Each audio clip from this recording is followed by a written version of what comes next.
أعوذ بالله من الشيطان الرجيم بسم الله الرحمن الرحيم الحمد لله رب العالمين والعاقبة للمتقين والصلاة والسلام على رسوله محمد وآله وأصحابه أجمعين أما بعد Assalamu alaikum qarindoshlar. Biz bugun hadis ko'rsatmalar darsimizning birinchi qismi 39-darsini o'qiymiz. Ya'ni biz bu 5ta deb o'tganimizdek bu kitobningki hadis ko'rsatmalari haqidagi darsimizning birinchi qismi aqida qismi bo'lib, bu aqida qismi asosi cho'ng 3 bo'limdan tarkib topgan. Birinchisi iymon va islomning asosiy prinsiplari, ikkinchi bo'limi ahiret günüge işiniş, üçüncü bölümü takdirge işiniş degan haqda edi. Biz birinci bölümünü tamamladık. Yani İslam ve onun imanın asası prensipleri degan bölümümüz 38 dersinden ahırlaştı. Bugünkü dersimiz şu ahiret günüge işiniş degan dersimiz bilen başlandı. Yine ahiret günüge işiniş, yine el-imanı bi yevmil ahire degan bu dersimiz de asası 5 asası mezmun oturup koyuldu. Birincisi kıyametin alametleri, ikincisi kıyametin süpti, üçüncüsü cennet ve davzakның ahvalları, dördüncüsü davzak ehlinin azabı cezaları, beşinci bölüki yani cennetinin süpetleri hakkında tohtul buludu. Yani bugünkü dersimizdenki şu baş mavzusu 39. dersimizden kıyametinin alametleri hakkında buludu. Yani dersimizde bu derste kıyametinin alametlerini kıskıgına kürep ütümüz. Onun ki derslerimizde yani bu kıyametinin alametleri hakkında 28 ders buludu. Bunun birinci derste kıyamet alametlerini kıskıcı kürep ötkenden ki ondan ki derslerde her bir alamet tefsili bayan kılındı. Anda da kıyametning alametleri hakkındaki dersimiz kelgan ekanmiz. Anda da kıyamet degan nima degan bir savol kallamizga keladi. Endi kıyamet demek bu dünya hayatının yine bu fani hayatının ahirlishi, menguluk hayatının başlanışı degan bo'ladi. Kıyamet demek Allah'ın aldıda adil insonga adil hukm qilinishi ve insanın ahirki hesap berişi demektir. Kıyamet arkalık bütkül insaniyetinin hayatı ahirleşidir. Belki barlık mevcudat mahlukatların hayatı barlık mevcudatla kıyamet arkalık tügep, onundan ilahi hesapka doğru kılınır. Allah subhanahu wa ta'ala kıyamet günüste mümin muvahhidlerini cennet ile mükafatlaydı, müşrik kafirlerini dozak ile cezalaydı. Kıyamet günü işiniş hem de şu Allah'a işin iman rüknlerden bir rüknü, yine imanın asas prensiplerden bir prensip dep günüp geldik. Hem de kıyamet demek yani lügat men tiriliş diyen buludu. Demiş kıyamet dep atıldı dese barlık insanlar yani ölükler özü Allah'a hesap beriş için ölük halatının tirilgenlik için şu tiriliş günü dep atalgan.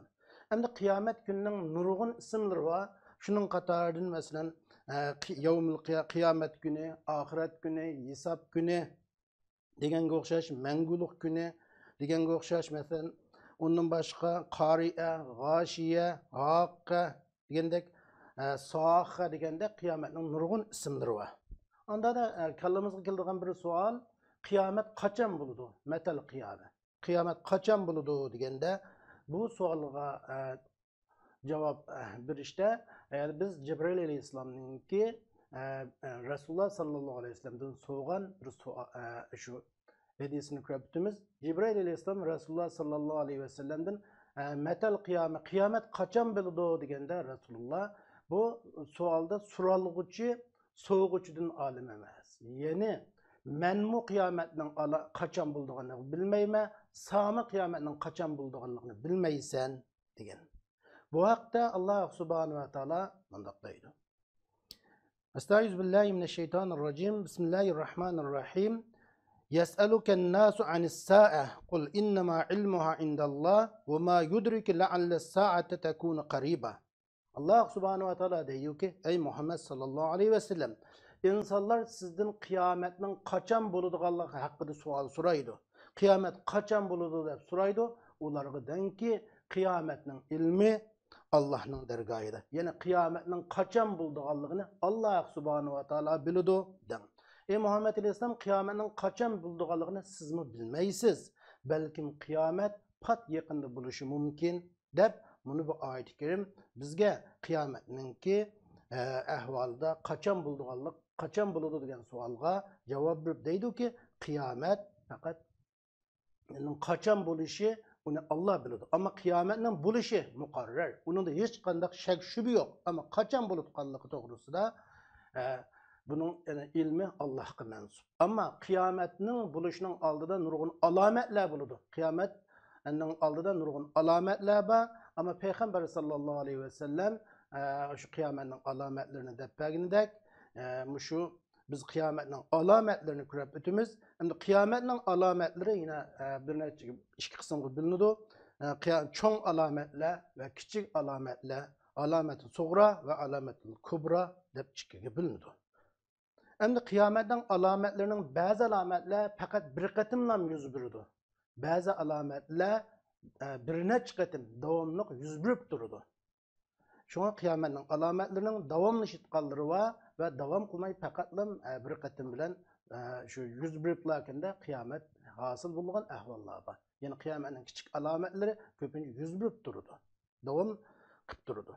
Çünkü biz kıyamet alametlerine işinişimiz gerek. Çünkü kıyametnin alametlerine işengellik ahiret günüge işengellik oludu.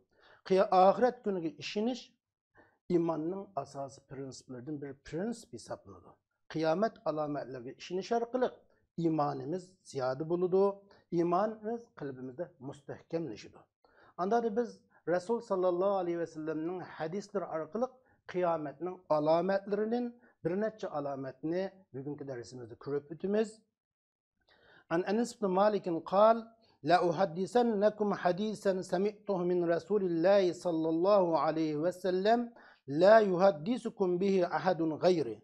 سمعت رسول الله صلى الله عليه وسلم يقول إن من أشراط الساعة أن يرفع العلم ويكثر الجهل ويكثر الزنا ويكثر شرب الخمر ويقل الرجال ويكثر النساء حتى يكون ل50 امرأة القيم الواحد. Enes ibn Malik radıyallahu anhu'dan rivayet kılınan bir hadiste Enes ibn Malik mındaqlaydı. Men silerge Resulullah sallallahu aleyhi ve sellem'den anlayan bir hadisini sözlep birimen. Bu hadisini menden başka hiç kim silerge sözlep vermeydi. Men Resulullah sallallahu aleyhi ve sellem'den mındaq degenligini anlayan. İlimnin kütəlişi, ilimnin kötəlip gidişi, bilimsizliknin köpeyişi, zinalarının köpeyişi, harrak içinin köpeyişi, erlerinin azip, ayallarının köpeyip, hatta 50 ayalga onun işine bitirap kılıdığan, onun kepili buludğan, onun ihtiyaclarını kamdaydıgan bir adam, bir toğru gitkan derecede ayallarının köpeyip gidişi, mana bu kıyametinin alametlerinin katarıdın degen.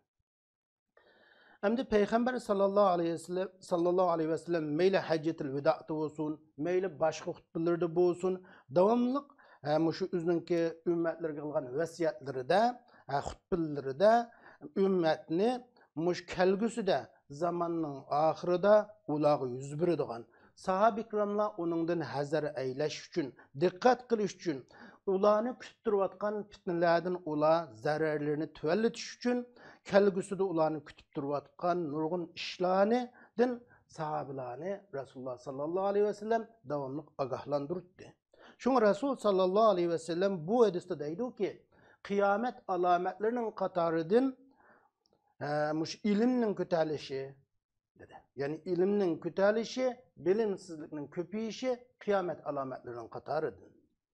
Yani ilimni Allah subhanahu wa ta'ala kötürütüdü. Yani ilim ülümalarının kalbidin tartıp elinibiliş arıqlı kötürülmeydi. Yani bu yerdeki ilimden maksat, dini ilim maksat kılınıdı. Bu ülümalarının kalbidin tartıp elinilmeydi. Belki ülümalarımızın, ilim ehlilerinin ülep gidişi bilen ilim kütəlip gidiyordu. ülemalarning o'lab ketishi bilan ülemalarning ilmlariga mirosxo'rlik qiladigan o'quvchilarga ilm miros qoldirilmaslik, ya'ni ülemalar ilmlarini miros qoldirmaslik va uni miros oladiganlar miros olmaslik sababli ilm ko'tarilib ketadi. Endi qachoniki insonlar shariat manbalaridan yiroqlashsa, dini ilm buloqlari qurib ketsa, dinning haroratlari, dini ilm haroratlari insonlar qalbida sug'ib qolsa, ilm ko'tarilib ketadi. Bilimsizlik atrofga tarqaydi. Jahillar maydonga chiqib, ular ulamolarning rolini oladi. Kishilar bu jahil, olim emas, olim ko'rinib olgan kishilardan fatvo so'raydi. Ular ilmsizlik bilan fatvo berib, üzümü azıdı ve başkalarını hem azdırdı. Mana bu ilimning köpüyüp, ilimning kötəlib ketib, bilimsizlikning müşunda köpüyüp getishi, ilimning azib, bilimsizlikning köpüyüşü, cahillikning köpüyüşü kıyamet alametleridir bir alamet. İkincisi, yaksuru zina, zinanın köpüyüşü mu kıyamet alametleridir bir alamet. Yani mesela zina, fahiş işlerinin köpüyüşü, zinanın uçuk aşkara elip birleşi, hayasızlıkның hayanın tüvellep gidişi, hayasızlıkның meydan gelişi, mana bu ahvallarımı kıyametinki alametleri. Bugün günde bu mesele hemmeden zina fahişinin köpüyüp ketkenlikini nahit yakşı bilirdi. Yani birisi harrak içişinin köp buluşu, yine harrak içişinin köp sadır buluşu mu kıyametin alametleridir. Yine harrakını halal sanaş, harrakni aşkar uç haleti içiş ve onu harrakni başka isimler bilen ataş arkalık harrakni halal sanat bunda işitilen ehvallar köp buludu. Bu kıyametin alametleri hesaplandı.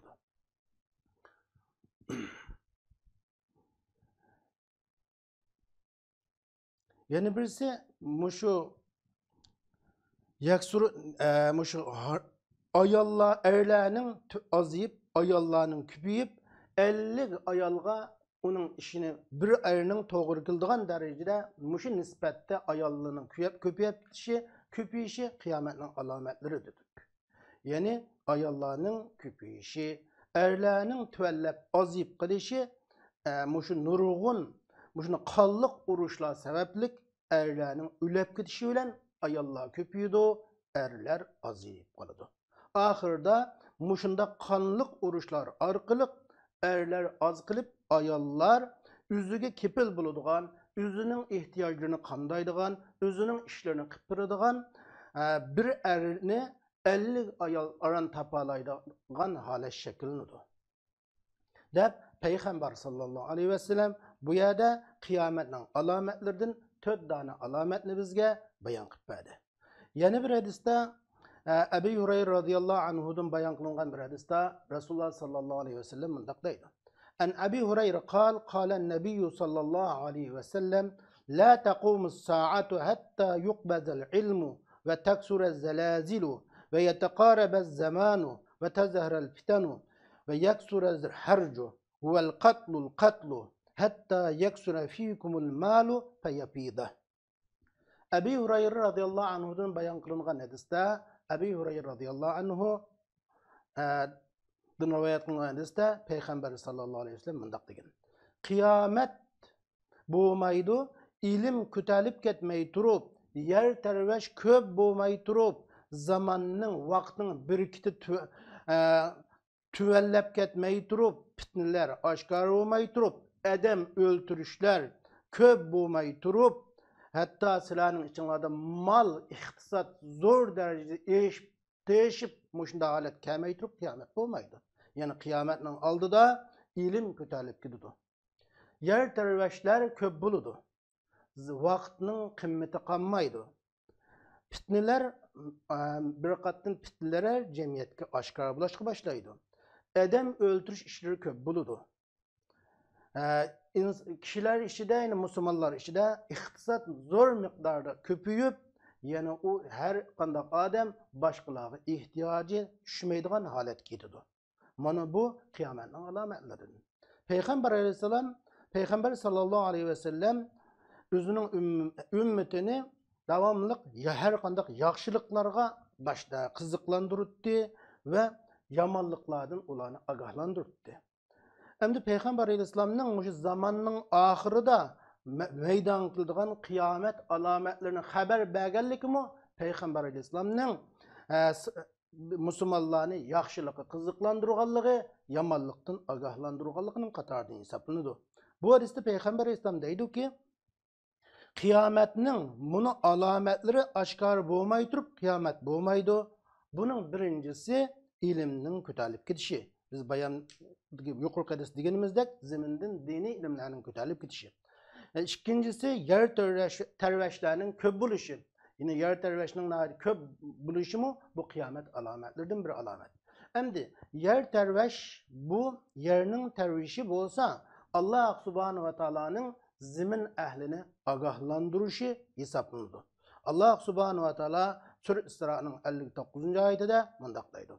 وَمَا نُرْسِلُ بِالْآيَاتِ إِلَّا تَخْوِيفًا. Biz mevcizelerimizni fakat bendilerini korkutuş üçünla evetimiz deydi.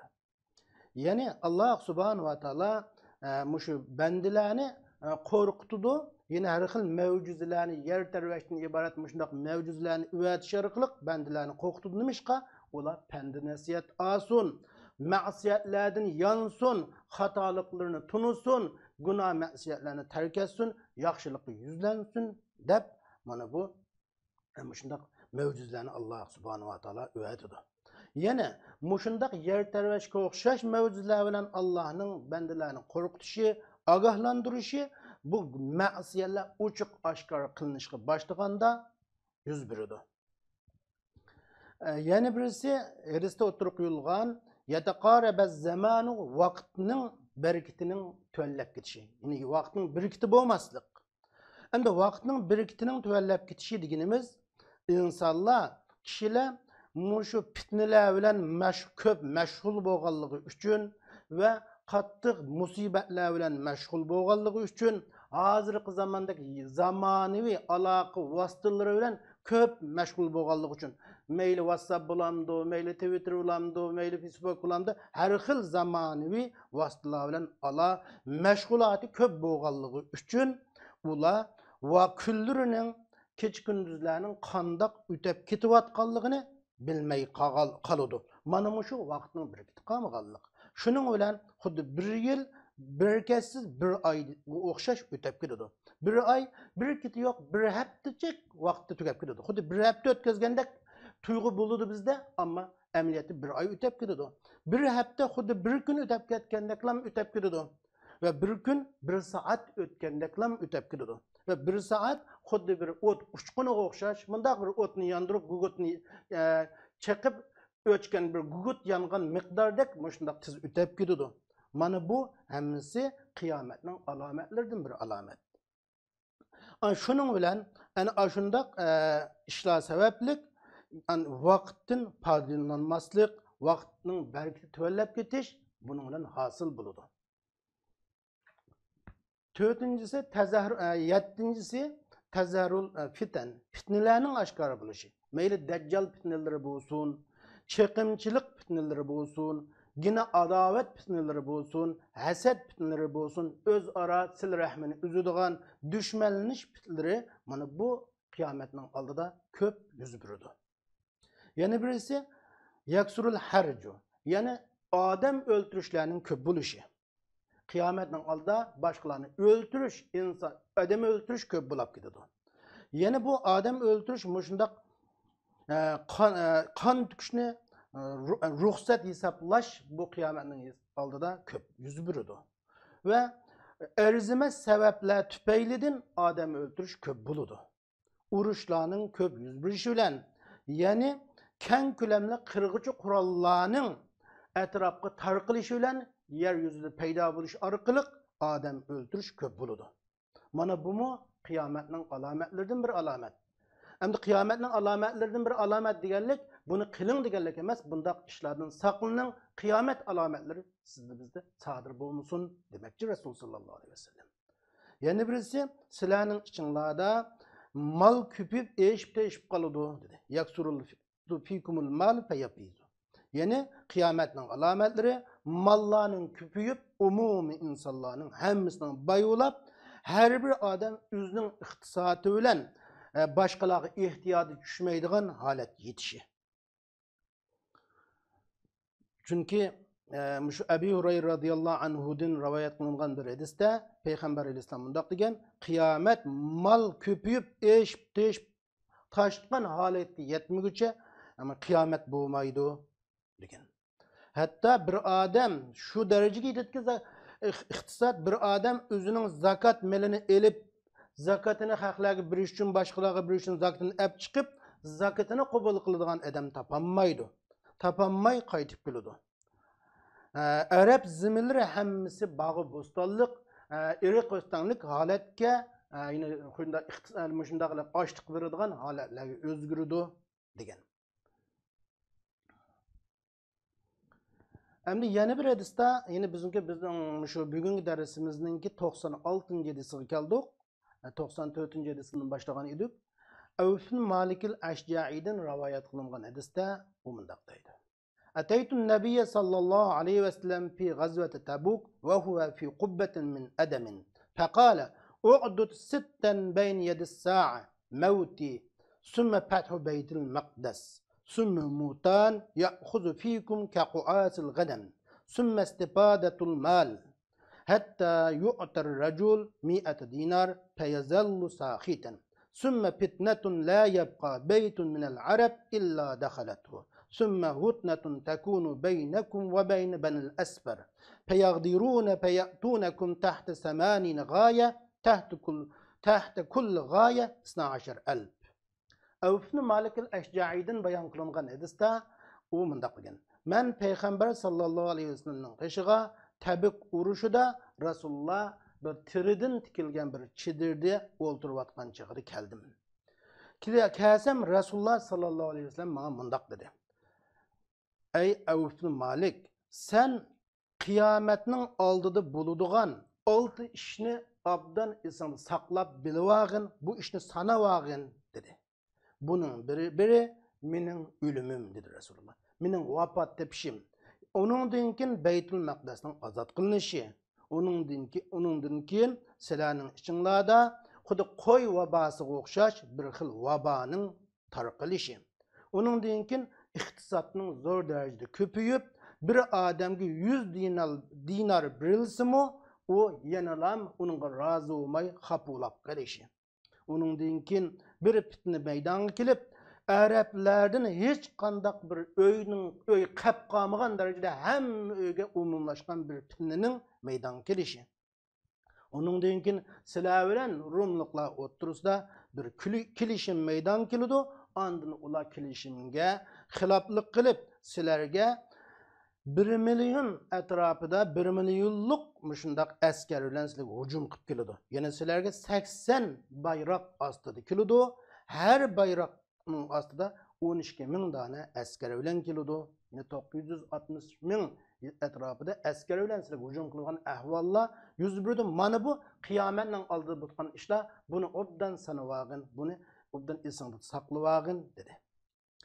Endi hadisda Avf bin Malik radıyallahu anhu Peygamber sallallahu aleyhi ve sellem'nin qishqa Tabuk urushida kelgan chaqda uning Peygamber aleyhisselam yuqorida biz degan 6 xil ishning qiyomatdan burun yuz berdiganligini o'tirib qo'ygan.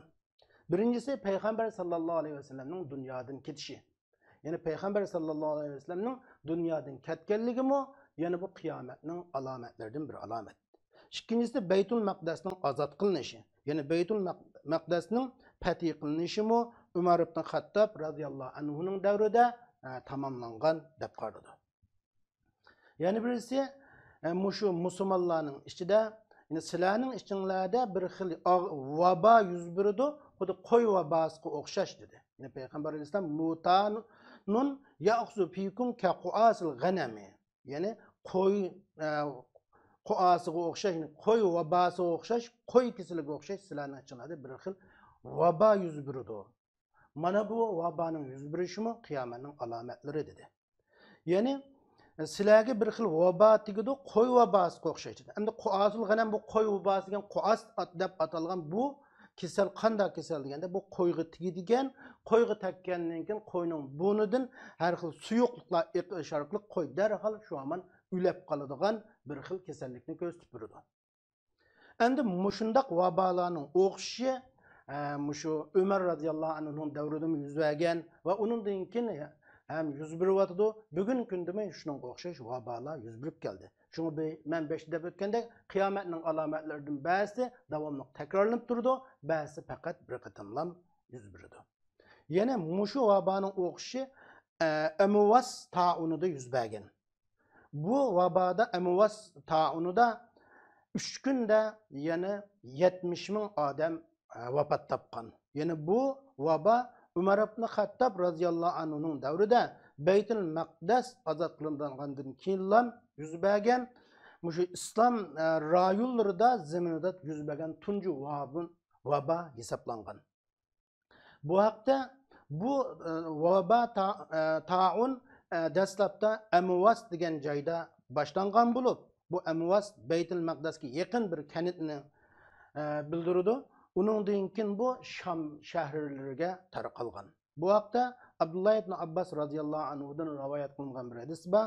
Abdullah ibn Abbas radhiyallohu anhu deydi ki, Ömer ibn Hattab radhiyallohu anhu Sham zaminiga chiqmoqchi bo'lib mangan.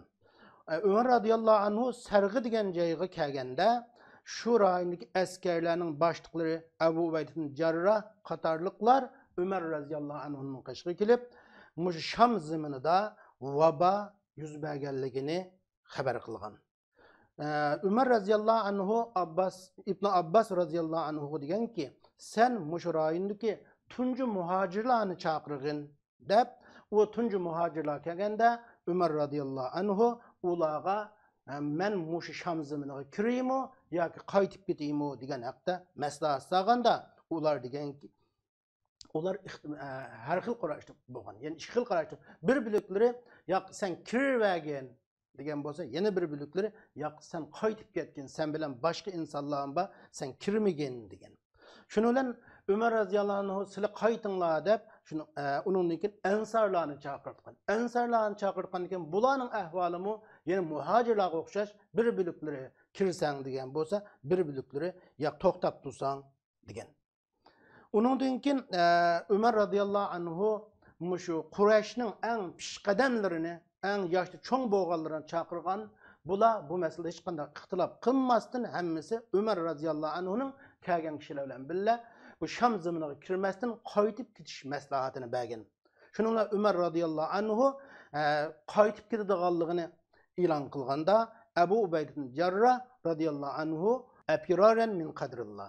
Sen Allah'ның takdirinden kaçamsa degende Ömer radhiyallohu anhu deganki, agar mushu gapni senden başka adam degan bo'lsa, Abu Ubayda deb, "Na'am nafiru min qadarillah ila qadarillah." Ha, biz Allah'ның takdiridan Allah'ның takdiriga qaçıvatimiz degan. Yani bizning bu yerga kelishimiz Allah'ның takdiri bo'lsa, yana bu yerdan qaytishimiz Allah'ның takdiri degandek bunda mazmun bilan ifodalagan. Ömer radhiyallohu anhu qaytish oldi turganda ushtum tut Abdurrahman ibn Avf radhiyallohu anhu kelgan. Chunki Ömer radhiyallohu anhu boshqalarga maslahat so'raganda Abdurrahman ibn Avf radhiyallohu anhu o'zining ma'lum hojatlari sababli sirtqi boshqa yerga ketib qolgan edi. Shu chog'da Abdurrahman ibn Avf radhiyallohu anhu kelib, bu haqda mening Rasulullohdan olgan bir ma'lumotim bor degan. Deb men Rasululloh sallallohu alayhi vasallamning mundaq deganligini anglagan. İza sami'tum bihi bi ardin fala taqdamu alayh va iza waqa'a bi ardin va antum biha fala takhruju firaran minhu degan. Yani men Rasulullahning mundaq deganligini anglagan. Agar sizlar bir zaminda bir vabani anglasanglar, bir zaminda bir vaba kesilning yuz berganligini anglasanglar, bu zaminga kirmanglar. U yerga bormanglar.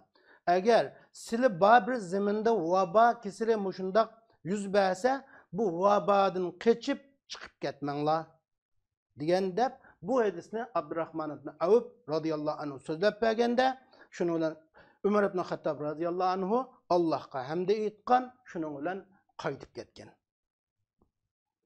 Mana demak mushu vabada Abu Ubayda ibn Jarrahga o'xshash, Muaz ibn Jabalga o'xshash va Yazid ibn Abi Sufyonga o'xshash, Rahbil ibn Hasanga o'xshash, Fazl ibn Abbas ibn Abdul Mutallibga o'xshash, Abu Jandal ibn Suhaylga o'xshash nurg'un sahobalarmu bu vabo kasalda o'lib ketgan.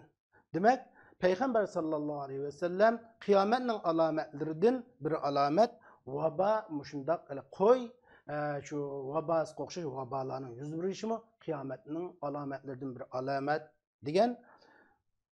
Endi yana birisi mush iqtisodning alohida ko'payib ketishi. Istifadatul mal hatta yu'tar rajul 100 dinar fayazallu sahitan.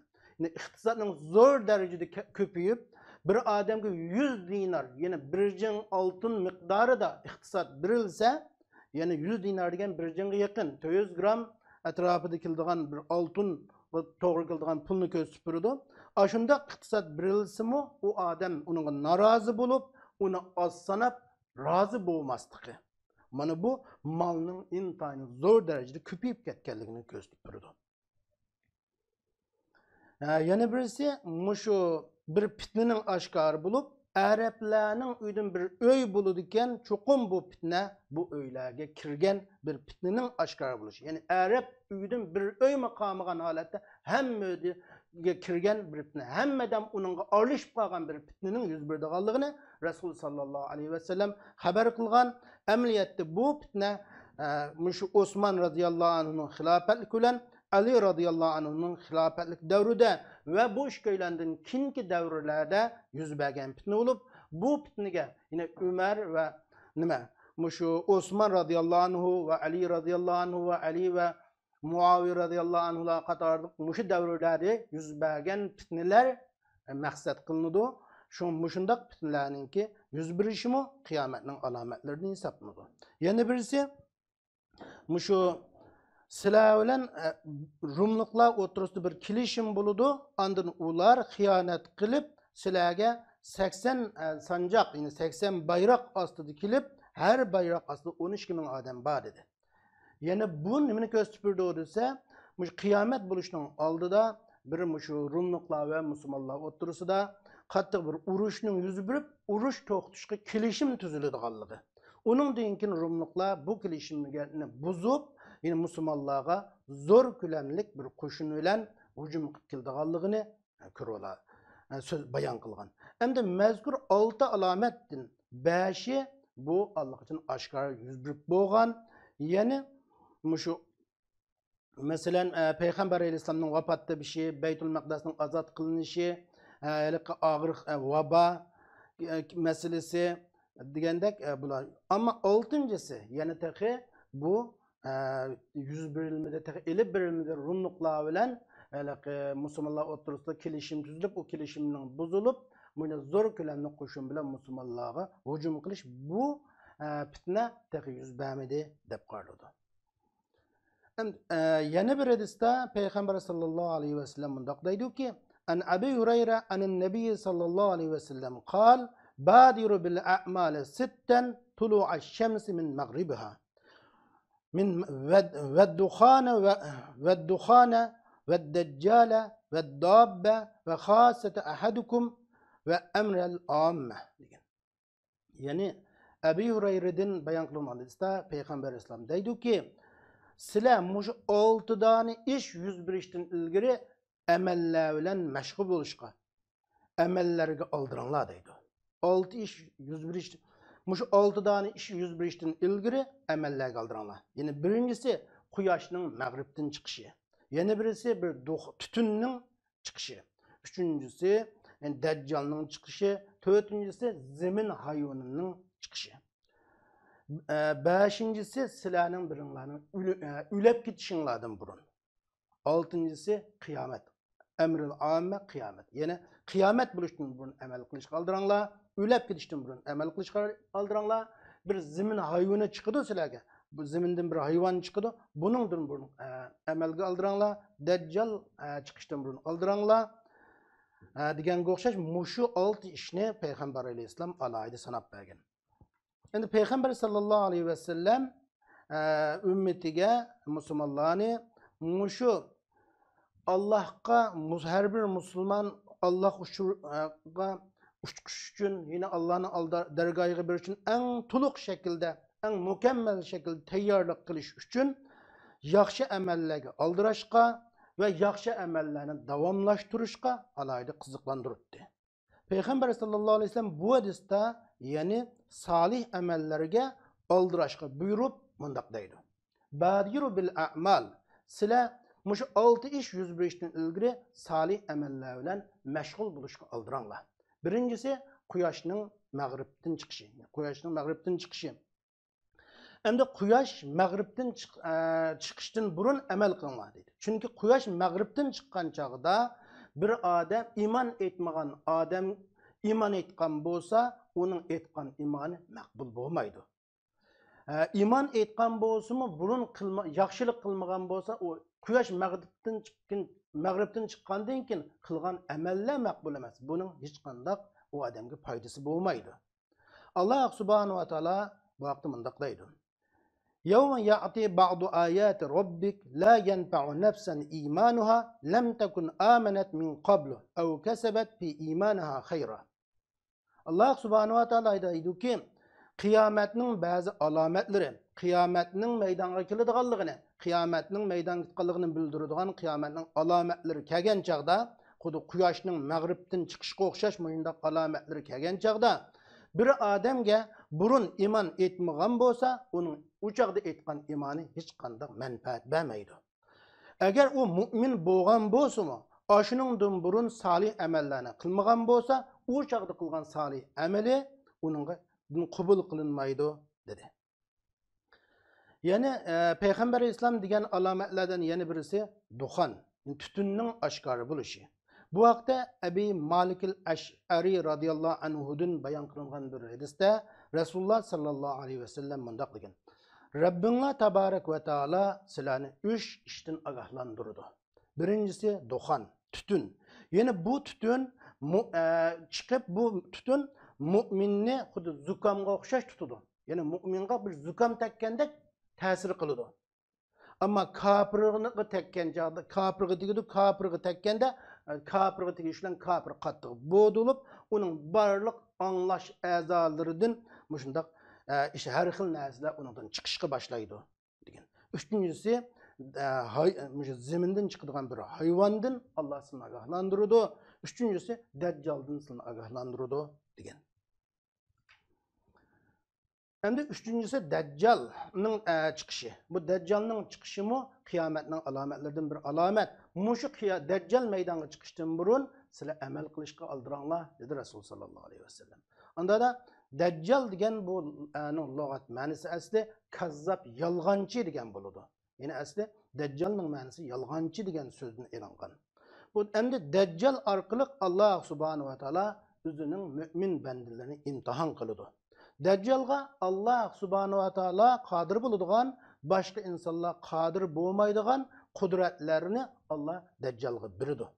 Xuddi o'zi o'ltirgan o'liklarni tirgizishga o'xshash, quruq shoxlardan gullarni echildirishga o'xshash, osmonga buyruq qilib yomg'ir yog'dirishga o'xshash, zaminga buyruq qilib gulgiyalarni undirishga o'xshash, shundoq uning iqtidorlarini beradi. Shuning hammasi Allohning taqdiri, uningga bergan qudrati bilan Allohning xohishi bilan bo'ladi. Uningdan keyin Alloh subhanahu va taolo uni ojizlashtiradi. Mush ishlarni qilib bo'lgandan keyin Dajjal unda u ishlarni ikkinchi qatam qilishga kuchi yetmaydi. Uning qildiğı u ishlar vujudga chiqmaydi. Uning qilgan ishlar bir bakachi bo'ladi. Uningdan keyin Isa alayhissalom tushib uni o'ltirdi. Allah lekin Dajjalning bu fitnasidan haqiqiy iymon etgan kishilarni bu fitnaga tushishdan saqlab qoladi. Ama endi bu Dajjal meselesi belki uzun tema bo'lg'achqa bizning kinki darslarimizda shu maxsus Dajjal haqida bir darsimiz bor. Shu haqda Dajjal to'g'risida tafsil to'xtalamiz. Yana birisi dabbatul arz. Yine zemin hayvonining chiqishi. Biz oldingi darslarimizda bir qatim so'zlangan bu dabbining meselesi. Yani bu dabbet zemin hayvonining chiqishini Alloh subhanahu va taoloning buni oyat-i karimdan tushunganimizda Alloh subhanahu va taolo deydi-ki: "Estaizubillahi mineşşeytanirracim. Bismillahirrahmanirrahim. Akhrajna lahum dabbeten minel arzi tukallimuhum." Allah subhanahu wa ta'ala deydi ki, biz ularga zimindin ularga sözleydiğen bir hayvanını çıkarımız deydi. Endi muşu hayvanın çıkışı, zimindin çıkışı zamanның ahirida insanlar intayın buzulganda, Allah'ın emrini terk etkende, hak dinini bütünlüğü almıştırıp atkanda, bunu muşundaq bir ziminden hayvan çıkıp insanlarga sözleydi. Yani nimişki onlarga sözlep, ularning ahvallarını, insanların ahvallarını bayan kılıdığan bir hayvanın çıkışı, bu kıyametinin alametlerinden bir alamet hesaplanıdı. Bu mu ayrım bir ders süptüde kin oturup koyuldu. Yani birisi hasete ehadikum dedi. Yani sizlerin ölümenler dedi. Sizler ölüp ketişten burun emel kılışık aldıranlar. Yani hasete ehadukum degen mevtu ehadikum. Sizlerin birinlarının ölüşü. Çünkü insan ölüm arkalık üzüge alakadar boğan, mallarga alakadar boğan barlık meşgulatlardan ölüm arkalık çekilinip kalıdı. Yani emel kılanmaydı, kıldığın yaxşılıkları toxtaydı. Şunun için bunundan burun emel kılışık Resulullah alaydı tavsiye kılgan. Yani birisi emril amme, yani kıyametten burun, kıyamet yüz birişten burun emel kılışık aldıranlar. Çünkü kıyamet biz beştep ötkünümüzdek bu emel kılış vakti emas. Kıyamet emel kıtkan vaqt emas, o insanga hüküm kılış vakti. İnsanның hesap beriş vakti boğaçqa, bunundan burun emel kılışqa Resulullah sallallahu aleyhi ve sellem alayı tavsiye kılgan. Yine şu kıyametning alametleri hakkında bayan kılgan hadislerinin 98. hadisimiz Abdullah ibn Amr'dan bayan kılıngan hadis. En Abdullah ibn Amr qal: "Hafiztu min Rasulillahi sallallahu aleyhi ve sellem hadisen lem ensahu ba'du. Sami'tu Resulullah sallallahu aleyhi ve sellem yaqul: inne evvelel ayat khurucan tulu'a şemsi min mağribiha ve khurucad dabbi alen nasi duhan. Ve eyyuhuma ma kanat qabla sahibatiha fel ukhra ala isriha qariba." Abdullah ibn Amr'dan bayan kılıngan hadiste o mındaq deydi. Men Resulullah sallallahu aleyhi ve sellem'den bir hadisni yaqlıp aldım. Bu hadisni onundakin qat'i unutup qalmadım. Men Resulullah sallallahu aleyhi ve sellem'nin mındaq deganligini anlagan. Resulullah deydi ki, muşu kıyametinin alametlerinden tunji körülüdüğün alamet kuyaşның mağribden çıkışı. Ve insanlığa aş vaxtıda zilminden bir hayvanның çıkışı. O ikisinin qaysı çıksa, ikisinin qaysı yeni birisinden burun çıksa, yeni birisi onun arkasından meydanga kelidi dedi. Şimdi bu yerde şu kıyametin alametlerinin tuncisi bu deyişte ki maksat yine adetlenmegen. Çünkü kıyametin alametlerinin bazı alametler bizge normal tuyulduğun, biz onu dikkat mi kılanmaydıgan mundaq alametler olsa, bazı muşundaq işime bulamı dep biz yas sanaydıgan, bizge künülmegen, yani biz onunla bir munda erişmegen, biz onun olan taza adetlenmegen işler mi buludu kıyametin ahvali. Şuna bu yerde muşu adetlenmegen kıyametin alametlerinden biz mundaq işimi bulamı dep hayvanның bir sözleşi bu insanның düşünüdüğün tilde bu gayri bir ahval. Muşundaq adetlenmegen bir alametning tuncisi muşu bir hayvanның çıkışı olup bu hayvan insanı hitap kılıdı ve insanlarga sen kafir, sen mümin dep bularga her xil belgilerini koyuşu bunu bu gayri maqlub bir adetlenmegen, biz künelmegen bir iş ve adette cari boğmagan, normali cari buluvatkan, 101 vatkan işten sırt bir iş hesaplandı. Hem bu ziminge münasebetlik boğan kıyamet alametlerinin tuncisi hesaplandı. Çünkü kıyamet alametlerinin bir kısmı alamet-i arziye olsa, bir kısmı alamet-i semaviye.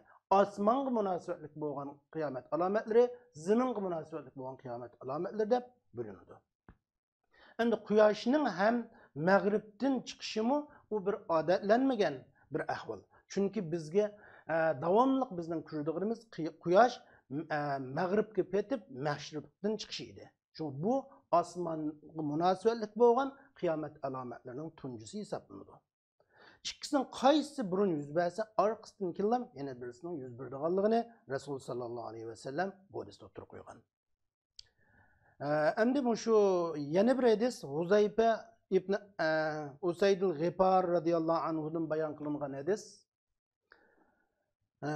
أن حذيفة أسيد الغفار رضي الله عنه قال اطلع النبي علينا ونحن نتذاكر فقال ما تذاكرون قالوا نذكر الساعة قال إنها لن تقوم حتى ترون قبلها 10 آيات فذكر الدخان والدجال والدابة وطلوع الشمس من مغربها ونزول عيسى بن مريم ويأجوج ومأجوج وثلاثة خسوف خسف بالمشرق وخسف بالمغرب وخسف بجزيرة العرب وآخر ذلك نار تخرج من اليمن تطرد الناس إلى معشرهم. Huzayfe ibn Usayd el-Gıfar radıyallahu anhu deydi ki biz sahabeler bilen özara bir muzakir kılıvatkan çağda, paran kılıvatkanda, özara sözleşivatkan çağda bizning qishimizga Peygamber Aleyhisselam çıkıp nimi paran kılıvatsılar degende biz dedik ki yani biz kıyametning ahvalini paran kılıvatımız, kıyamet doğruluk söz kılışıvatımız degende Resulullah sallallahu aleyhi ve sellem bundak dedi. Kıyamet sizler 10 işni kıyametning oldida 10 tane alametini köymey turup kıyamet hergiz bo'lmaydi. Yani kıyametning oldida çuqum 10 tane alamet yüz beridi deb Resulullah bu 10 alametini sözlep birisi tütünning chiqishi, ikkinchisi Deccal, üçüncüsü Dabbe. Yani şu hayvanning chiqishi, yana birisi quyoshning mag'ribdan chiqishi, yana birisi İsa Aleyhisselamning osmondan tushishi, yana birisi Ya'juj Ma'jujning chiqishi, 3 tane yer yutishning yuz berishi, yine bir mashriqda bir yer yutish ishining yuz berishi ve mashriqda birisining yuz berishi, Arab orollarida bir yer yutishning yuz berishi. Aşının ahiri Yemen'den bir o't çıkıp insanlarını ulanın hisabat meydanıga, ma'şergaga ulanı heydeydigan bir o'tning çıkışı dedi. Endi Huzayfe radıyallahu anhu deydi ki Peygamber sallallahu aleyhi ve sellem bizning qishimizga chiqib bizga nima to'g'risida paranglashyotsizlar deganda biz dedik ki kıyamet ish to'g'risida, kıyametning her vaqt, her minut bo'lib qilish ehtimolligi to'g'risida parang qilyapmiz deganda Resulullah sallallahu aleyhi ve sellem siz bu 10 alamet mevcut bo'lmay turib kıyamet bo'lmaydiganligini bilib anglar degan. Bu alametning birincisi duhan. Biz oldingi darsda o'tab bo'ldik. Dajjal, Dabbe, Tulu'u Şems min Magribaha bu 5ta darsimizda o'tab bo'ldi. Yana birisi İsa Aleyhisselamning osmondan tushishi. İsa Aleyhisselamning osmondan zaminga adil hukmlarni qilish, Dajjalni o'ltirib, mushu Peygamber sallallahu aleyhi ve sellem'ninki şeriati bilan hukm qilish ahvollarining yuz berishi. Yana bu yerda biz faqatlam bu darsimizda İsa Aleyhisselam'ның tushadiganligidan bir qiyomatning alomat ekanligini o'tirib qo'yamiz, ammo bu ayrim bir dars sifatida keyingi darslarimizda o'tirib qo'yiladi. Yana birisi Ya'juj Ma'jujning chiqishi. Yana Zulqarnayn insho qilgan to'sma yechib o'tiladi. Shuning bilan ular şu Ya'juj Ma'jujdan iborat bu mahluqlar zaminga chiqadi. Bular zaminga chiqib bir narsaning qishini o'slikin bir narsaning qishini o'slikin uni yeydi, hatto ular o'zining ichini ulab qolgan jasadlarni yeydigan shunday bir mahluqlarning maydonga chiqishini ko'rsatib turadi. Bu vaqtda Alloh subhanahu va taolo mundaq deydi. Estağfirullah hatta iza futihat Ya'juj ve Ma'juj ve hum min kulli hadabin yansilun. واقترب الوقت الحق فإذا هي شاخصة أبصار الذين كفروا يا ويلنا قد كنا في غفلة من هذا بل كنا ظالمين. Allah subhanahu wa ta'ala deydi ki Ya'juj Ma'juj to'smisi yechib ular zaminning bütün zamin tüpeliklerinden aldırap kelip etrafqa tarqalgan çağda kıyamet yaqinlashadi. Qiyomatning qo'rqinchli ahvollari oshkor bo'ladi. Shu chaqda kofirlarning ko'zlari qo'rqinchdan chakchib qilib deydi-ki, "Voy isit, biz mush kundan g'aflatda qolib ekanmiz.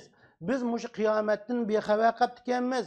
mush kunga to'g'riliq amallarni qilmabdi ekanmiz, biz o'zimizga zulm qilib ekanmiz deb hasrat, nadomat chekadigan bir kun keladi dedi. Endi qiyomatning alomatlaridan Rasululloh o'tirib qo'ygan alomatlardan yana birisi shu üç joyda yer yutishning yuz berishi. Biri mashriqda, ikkinchi birisi mag'ribda, uchinchisi Arab yarim orolida. Bu üç tane yer yutish tehi hozirgacha yuz bermagan bo'lishi mumkin. Qani vallohu a'lam bis-savab. 10-incisi Yemen'den bir o'tning chiqib, bütün insonlarni Allohning huzurida hisob beradigan maydonga haydab minishi. Ya'ni mushu insonlarning adni zeminining mushu Yemenning janubiy qismiga joylashgan bir sahillik shahar Adin degan. Mushu Adin zeminining tigidan bir o't chiqib, insonlarni mahsharga haydaydi. Mana bu qiyomatning alomatlaridan bir alomat.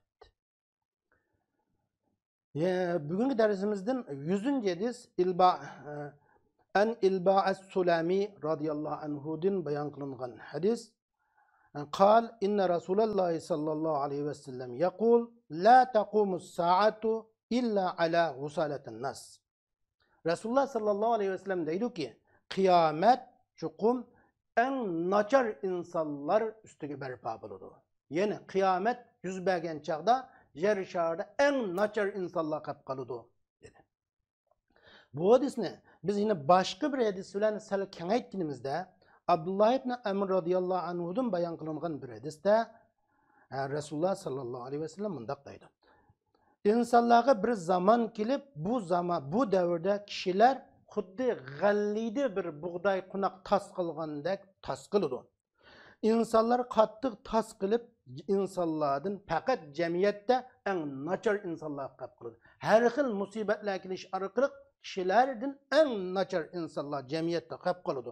Bu odamlarning va'dasiga vafo qilmaydigan, omonatimi buzilgan, ahdisi buzilgan odamlar bular. Bular o'zaro qattiq ixtiloflashayotgan odamlar bular. Bularning sifatlari o'zaro birisi-birisiga ixtiloflashadigan, va'dasiga amal qilmaydigan, ahdisga to'maydigan shunday odamlar bular. Deganda sahoba ikromlar dediki, "Ya Rasululloh, biz qanday qilamiz endi shunday ish yuz berganda biz nima ish qilamiz ya Rasululloh?" Deganda Payg'ambar alayhisalom dediki, "Sizlar bilgininglarni ching tutusizlar, bilgininglarga amal qilasizlar, bilmagininglarni qo'yisizlar. Sizlar toqbiluna ala amri xassatikum, o'zinglarga ahamiyat bersizlar. Yani o'zinglarga ko'ngil bersizlar, o'zinglarni xususiy ishlarga bak yuzinsizlar. Umumning ishini qo'yib qo'ysizlar bunday ahvol yuz berganda" dedi. Mana bu hadisda Rasululloh sallallohu alayhi ve sellem Abdullahni bu xil sifatlik odamlarga orilishdan to'sgan. Payg'ambar sallallohu alayhi ve sellem Abdullahni mushundoq ish yuz berganda o'ziga xos o'zining ahvolini isloh qilishga, umum kishining ahvollarini qo'yib qo'yishga alohida qiziqlantirgan. Yana bir hadis Abdullah ibn Amr'dan bayon qilingan hadis bu mu? An Abdullah ibn Amr qal sami'tu Rasulullah sallallahu alayhi ve sellem yaqul inna awwalal ayati khurujan tulu'ash-shamsi min maghribiha ve khurujad dab duhan fa ayyatuhuma kanat qabla sahibatiha fal ukhra ala asriha. Abdullah ibn Amr deydi ki men Rasulullah sallallahu aleyhi ve sellem'nin mundaq deganligini anglagan. Muşu kıyametning alomatlaridan tunji yuz beradiğini quyoshning mag'ribdan chiqishi va zamindan bir xil hayvonning ash vaqtida chiqishi, uning qaysi burun chiqsa, yana birisi uning orqasidan yuz beradi degan.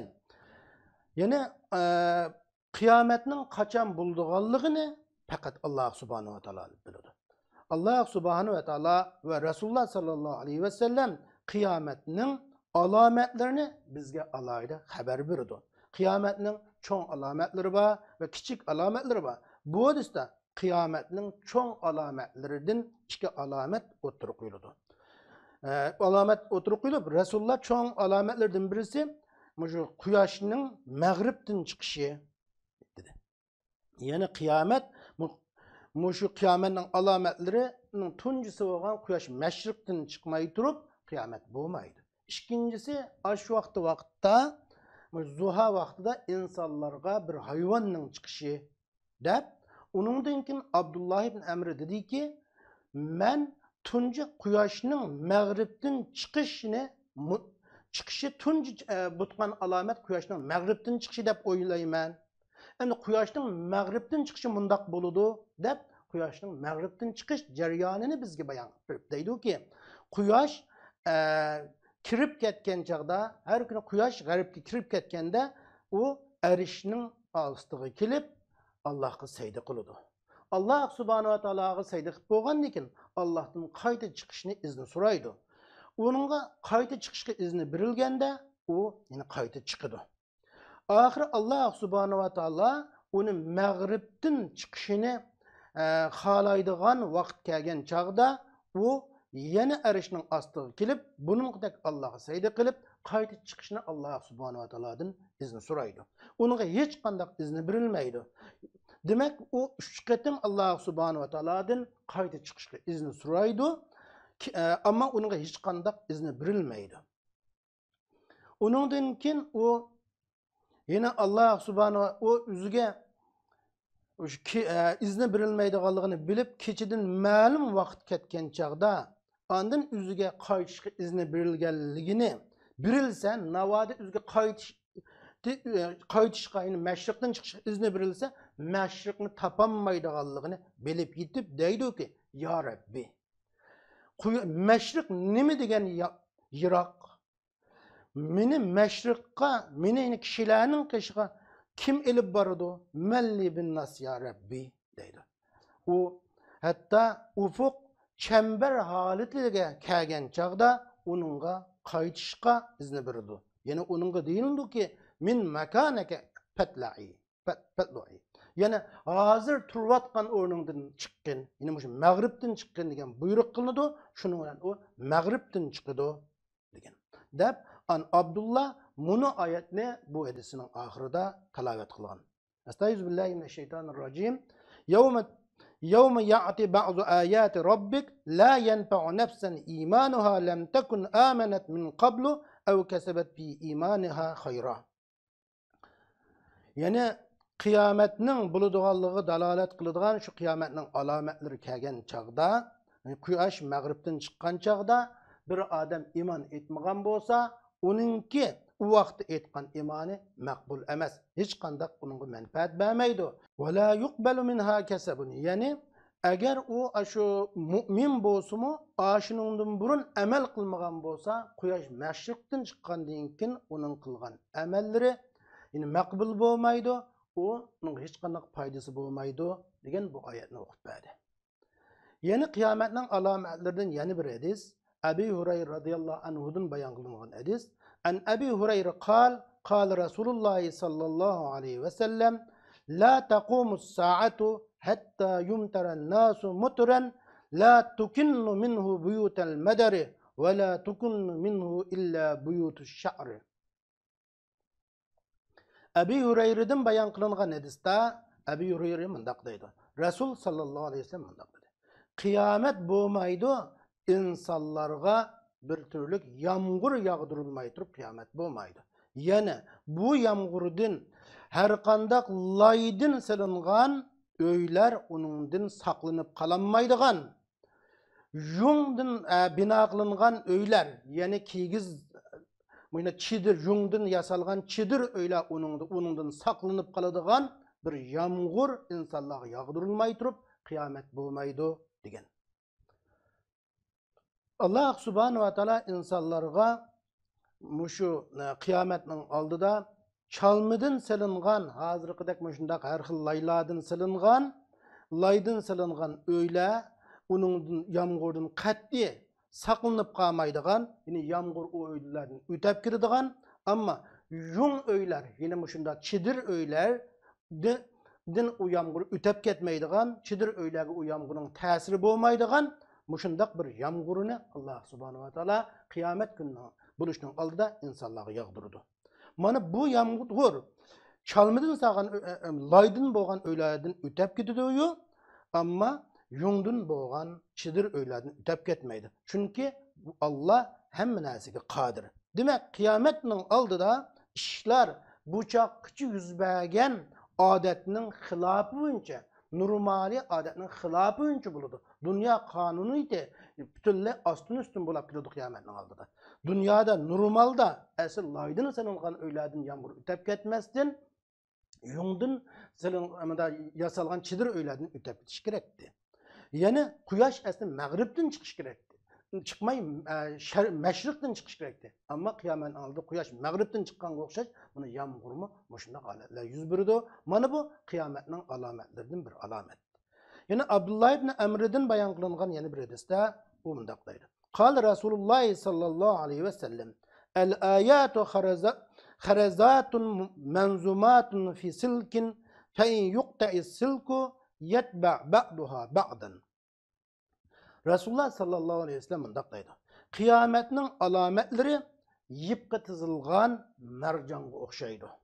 Eğer yip şundaq üzülse o mercanның bästinkin arıqma arıqdan jaranlap yerge düşkendek yine kıyametning alametlerimi yani bir alamet meydanga çıkıpken onundan keyin yeni bir alamet meydanga çıkıdı.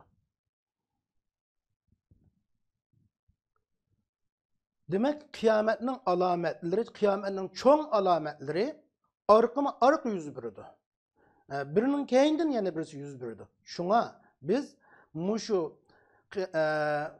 iman etmegen bolsak, onundan keyin aytgan iman payda bermeydigan. İman etken bolsak mı yaxşı amellerini kılmagan bolsak, onundan keyin yaxşı amellerini kılsak, o yaxşı amel menfaat bermeydigan. Aşundaq kıyamet gününün alametleri meydan kiliştin burun salih amellerini kılışqa, günahlarımızın tövbe kılışımızga aldırışımız kerekliki biz bu hadislerden hem şunu olayımız. Yeni bir bugünkü dersimizden ahirki hadisi Abdullah ibn Amr'den bayan kılıngan hadis bulup, yine bu deydi ki Kal Resulullah sallallahu aleyhi ve sellem la taqumus saatu hatta yetasafadu fit tariqi tasabudel hamir. Kultu inne zalike lekain kâle na'am la yekunenne. Abdullah ibn Amr radiyallahu anhu mundaq degen. Resulullah sallallahu aleyhi ve sellem mundaq deydi. Kıyamet bo'lmaydi hatta insanlar yolda işekdey qiliqlarni qilmaguncha kıyamet bo'lmaydi. Yine xuddi işekdey hayasız mushundaq zina fahishidek hayasız ishlarni qilmaguncha yollarda insanlar kıyamet bo'lmaydi deganda men dedim deydi Abdullah. Oshunda ish ras bulamı? Muyndami shulamı? Ayda aşkar yolladım ayda hicil olmay aşında ishlarni qilami ya Resulullah desem Resulullah dedi ki Naam la yekunenne. Elbet çukum buludu deb Resulullah getinden ta'kidlab söyledi.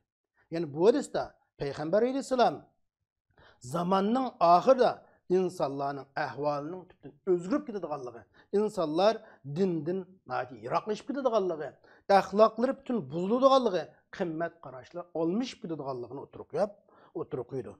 Şuna Oturuqya Peygamber Aleyhisselam deydi ki kıyametinin yakınlaşkanlığının alameti insanların yollarda haya kılmasın, hicil boğmasın, işektek aşındak zina fahişler bilen şugullanışı dep Resulullah sallallahu aleyhi ve sellem bu hadisini bizge sözlep bergende Abdullah ibn Amr radıyallahu anhu bundak bir işinin buluşunun eceplenip bunun ameliyatı boğmaydıganak muhal sanagan okşaş halette Oşumu bulamı ya Resulullah degende çukum buludu. Bunun buluşuda 100% şek yok dedi. Mana bundaq bir ahvallarning yüz birişi imanning tuvallab ketganligi, bilimsizlikning hukmron surganligi, ulamalarimizning shu vaqtda Rabbani bo'lgan ulamolarning o'lab ketishi orqali ilmlarning ko'tarilib ketishi din mushundaq ahvollar jamiyat yuz berdi. Endi yine aşundaq davrlarda qat'iy ulama ilim ahlileri, iman ahlileri qamamdı desa bah. O çağda bir bölük ilim ahlilerinin, ilim igillerinin boğallığı, iman ahlinin boğallığı o işlerden tuzap kalanmaydı. Çünkü ular ameliyatlı üzümü aşı işlağa bilen sükut qıp yaşayan yoki şu işlerin içinde bulap qalgan kişiler olar. Yani bugün günde qaraydigan bolsak, ameliyatda, cemiyatda, mana shundaq hayvondek ish faoliyatlar her yerlerde küllep duruyordu. Bazı rayonlarda olmasa yine bazı rayonlarda, deniz yakınlarında, Avrupa devletlerinde degендek her xil rayonlarda köp buluyordu. Mana bu kıyametnin alametlerinden Müslüman boğan her qanday bir şahıs bundaq işlardan yiroq turish kerak.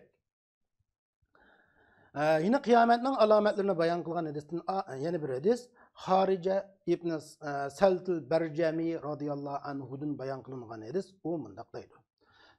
Dakhaltu ma Abdullah ve İbn Mesud el-mescide. فإذا القوم ركوع فركع فمر رجل فسلم عليه فقال عبد الله صدق الله ورسوله ثم وصل إلى الصف فلما فرغ سألته عن قوله صدق الله ورسوله فقال إنه كان يقول لا تقوم الساعة حتى تتخذ المساجد طرقا وحتى يسلم الرجل على الرجل بالمعرفة وحتى تتجير المرأة وزوجها وحتى تغلو الخيل والنساء ثم ترخص فلا تغلو إلى يوم القيامة.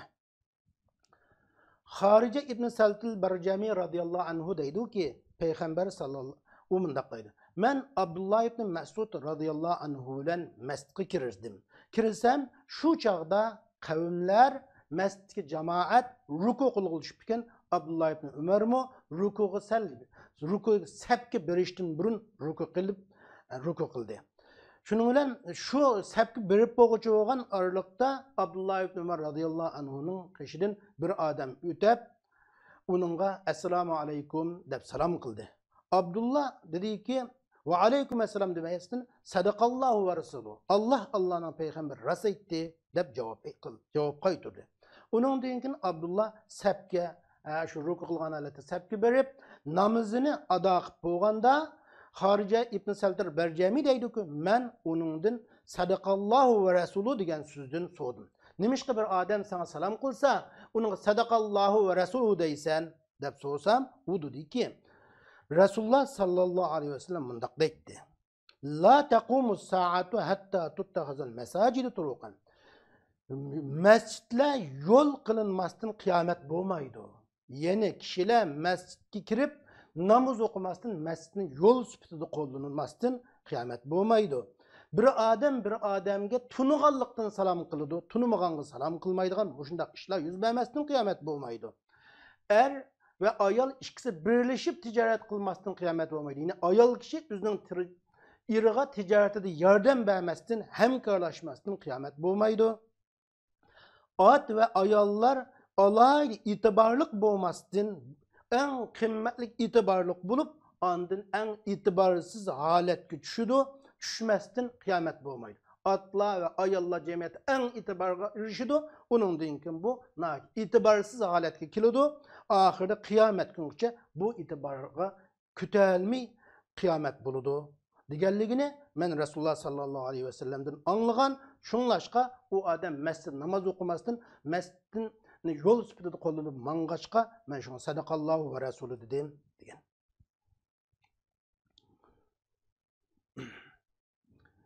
Hem de şu hadisten qarasa kıyametinin alametleri birincisi mescidlerin yol kılınışı iken. Demek bir adamın mescidde bir işkirge tahiyyatül mescid namazı okumasın mescidin bu taraftan o tarafga ötüdüğün muşnaq mescidler var. Muşnaq mescidlerden namaz okumasın mescidine yol kılıverişi. İkinci birisi yine kişilerin başkalarına tunuğanға salam kılıdığın, tunumağanға salam kılmaydıgan haletlerinin yüz birişi mi? Kıyametinin alametlerden bir alamet. Yani birisi ayal özünün irinin ticaretinde hemkarlaşıdığın ahvallarının yüz birişi. Yani birisi ayalla ve alay itibar erişip onun deyken itibarsızlaşıdığın kıyamet günüçe itibarsız halette buluduğallığı hatta 50 ayal özünün ihtiyacını qamdaydıgan aran bir erge şunda toğru kiladigan haletke çüp qilish ahvallarının kıyametinin alametlerinden ekanligini Resulullah sallallahu aleyhi ve sellem sözlep bergen dep Abdullah ibn Mesud bu hadisini bizge sözlep berdi. Endi bugünkü dersimizden şunu xulasalaymiz ki birincisi kıyamet dünyanın ahirleşi, kainatının tügüşü. mangulik hayotning boshlanishi. Ya'ni fani dunyoning tugab, boqiy dunyoning boshlanishi demak. Qiyomat insonlarga hukm qilish vaqti, insonlarning hisob berish vaqti demak. İkincisi, bugungi darsimizning xulosalaydigan mazmuni. İkincisi, mush qiyomatning oldida vaqtning birikti tuvallab, vaqt foydasiz holatini tiz o'tab keladiganligi.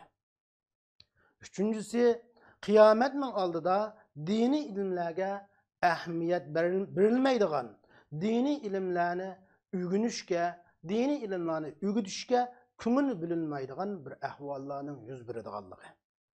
Dördüncüsü, ilimning ko'tarilishi, bilimsizlikning oshkora bo'lishi, harroqning ko'p ichilishi, zina fohishining oshkora qilinishi, erlarning aziyib, ayollarning ko'payishi, adam o'ltirishlarning ko'p bo'lib ketishi, vaqtning birikitisi qolmaslik, omonatlarning tuvallab ketishi, ahdiga vafo qilmasliklarning maydon kelishi, ixtiloflarning maydon kelishi, zamindan bir hayvonning chiqib insonlarga so'zlishi, quyoshning mag'ribdan chiqishi, Ya'juj Ma'jujning maydonga kelishi, Dajjalning chiqishi, Isa alayhisolamning tushishi mana bu qiyomatning alomatlarining qatoridan. Beşincisi, yine qiyomatning oldida ishlar normaldagi holatning aksicha bo'ladiganligi. Yettincisi, yine biz bugungi dersimizin xulosalaydiganimiz shuki, biz yine qiyomat bo'lishdan burun salih amallarga oldirishimiz, tövbe gunohlarimizdan tövbe qilishimizga oldirishimiz lozim ekanligini ko'ra olamiz. Bugungi dersimiz müşen ahirlaştı. Ve ahir da'vana enelhamdülillahi rabbil alemin.